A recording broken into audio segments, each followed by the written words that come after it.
Let's take a look at Turkey now.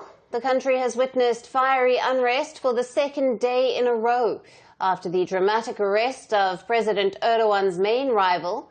The streets across Istanbul and Ankara have turned into protest zones.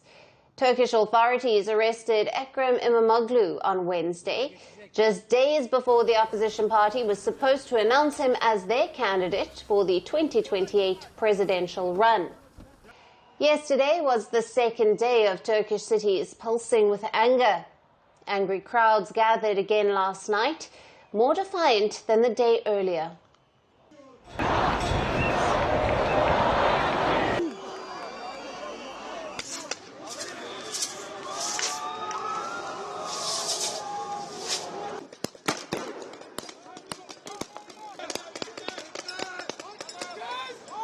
Riot police in full gear pushed back. They used tear gas, stun grenades, and some even reportedly fired rubber bullets. The second day of protests has shown this isn't a fleeting moment of anger. It's a stand against what many describe as Turkey's democracy slipping into authoritarianism. We came here to react to the detention of a presidential candidate for the Republic of Turkey. This situation has caused us to lose faith in democracy. As Yildiz Technical University students, we gathered at the school to react to this, and then we came here to show our reaction. Ekrem İmamoğlu is accused of corruption and aiding a terror group. The Turkish government says he has alleged links to the outlawed Kurdistan Workers' Party, or the PKK. But many in Turkey believe that the charges against him are politically motivated. They think it is an attempt to silence a rising challenger ahead of the next election. The demonstration gained so much momentum that Turkish authorities were forced to impose a ban on gatherings. Istanbul's Taksim Square and Gezi Park, both of which are known for mass demonstrations, were barricaded and internet access stayed largely restricted. We will walk with young people, members, citizens, Democrats, wherever there is a road to walk. We will walk. We will fill the square wherever there is a square to go. Wherever there is an obstacle to overcome, we will overcome it. We will not recognize any barricades or obstacles. According to the country's interior minister, at least 37 people were detained due to alleged provocative actions. Now, the unrest has shaken the Turkish economy too. As protests flared, the Turkish lira took a sharp plunge. Investors reacted sharply and Istanbul stocks continued to decline. Turkey's central bank also held an emergency meeting yesterday. At the meeting, the bank raised its overnight lending rate from 44% to 46%. After spending the first night behind bars, Imamoglu called on his supporters to take a stand against the government. He urged the nation to stand up against the evil. The total number of people, including allies of Imamoglu, detained have already reached over 100, and police forces are on the hunt to detain more. Right now, Turkey is on the boil, and it is far from being over. As the lira crumbles and arrests pile up, it's clear the fight is no longer confined to the streets. People in Turkey are bracing for a third night of demonstrations. From what it appears, this is just the beginning. Now, for more on this, we have with us Dr. Muzaffer Senal. He's a foreign policy expert and a visiting scholar at the State University of New York at Binghamton, and is joining us live from Kharkov, Poland. Welcome to First Post. Thank you for being with us, Doctor. Welcome. Thanks. Now, what does Ekrem İmamoğlu's arrest signal about the political landscape in Turkey right now? And how does it impact the upcoming elections and the opposition movements against President Erdogan? First of all, we should say that it created a mobilization in the opposition, not only about the supporter of the Republican People's Party, CHP, and also the other parties that, especially yesterday, we see that the Davutoğlu Davutoğlu, Babacan, and Arıkan. This group is also mentioned about their concerns regarding the democratic backsliding.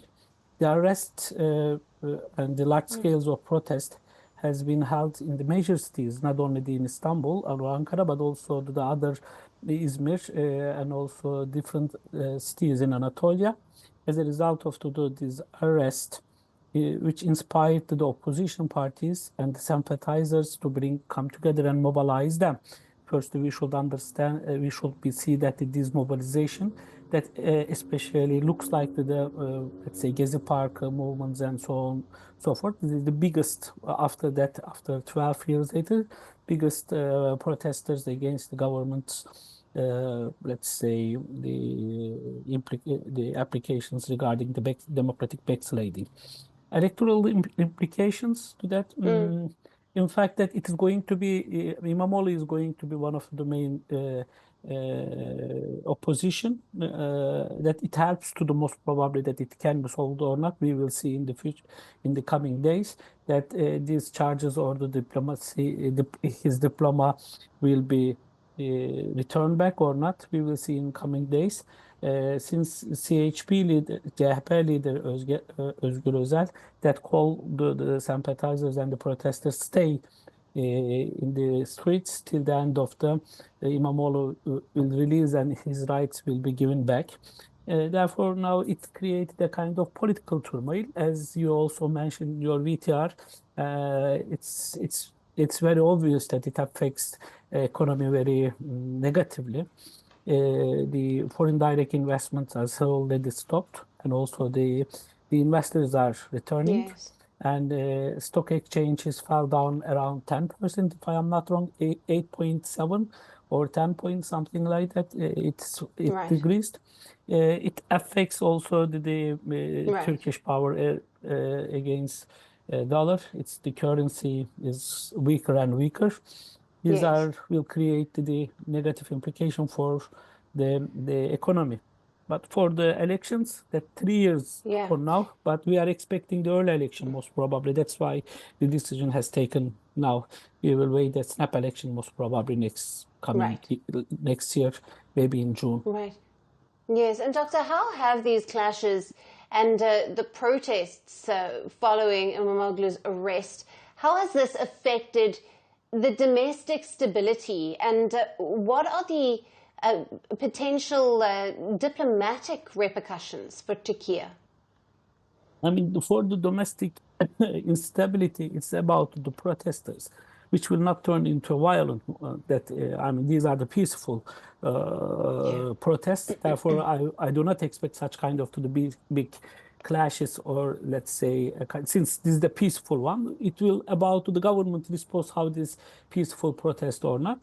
Till now, only tear gases has been used, which is not as much as strongly, let's say, severe responses by the police or the gendarme or military did not given. Hopefully will not be happen. But these protesters are very peaceful, and then which will not create any damage in the protesters area, which is most important. Yes. Therefore, it is not a political stability. Let's put like the kind of the people concerns regarding the government decision.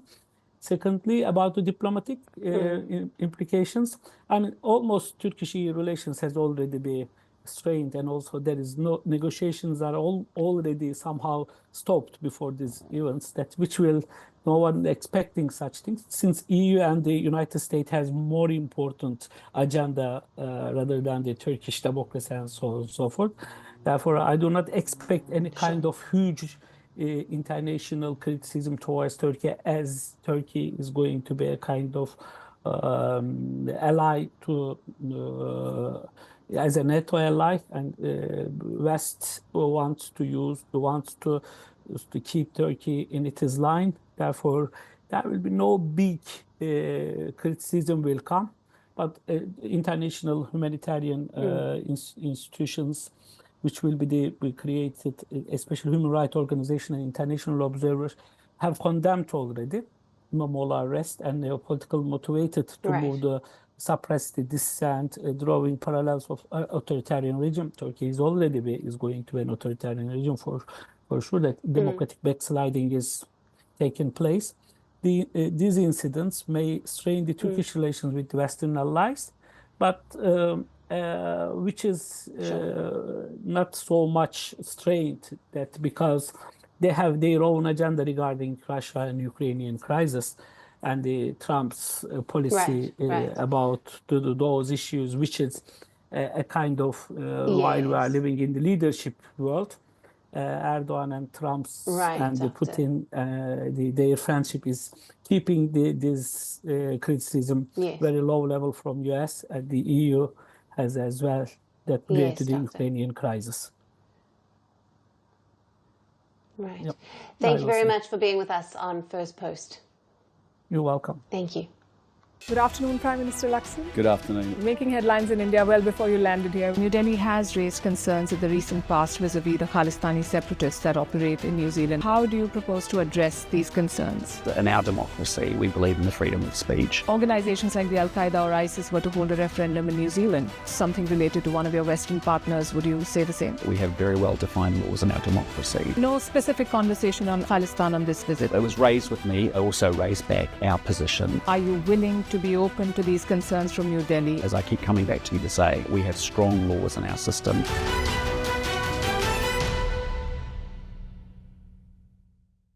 Do you think that Ukraine is at its weakest position? This war is not about Ukraine. Do you believe that your president was insulted? Yes or no question.